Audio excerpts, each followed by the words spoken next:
आए चलते हैं हम अपने नेक्स्ट न्यूमेरिकल नंबर 5 की तरफ। A body has weight 20 newton, how much force is required to move it vertically upward with an acceleration of 2 metres per second square. हमारे पास बॉडी का जो वेट है वो 20 न्यूटन है और इसके अलावा वर्टिकली जब बॉडी अपवर्ड जा रही है उस दौरान जो एक्सेलरेशन लग रही है वो मेरे पास 2 मीटर्स पर सेकंड स्क्वायर लग रही है। तो मैं यहाँ पे इनका मैस फाइंड कर लूँगा।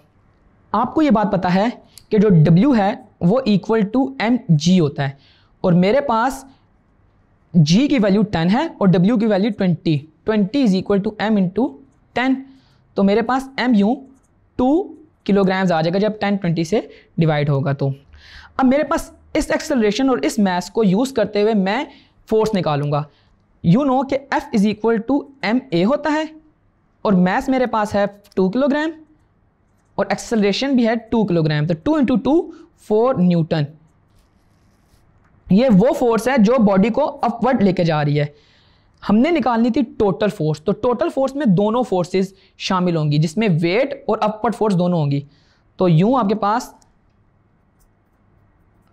Total force is equal to weight plus the upward force. Weight है हमारे पास 20 और अपवर्ड फोर्स है 4, तो 24 न्यूटन मेरे पास टोटल फोर्स आ गई।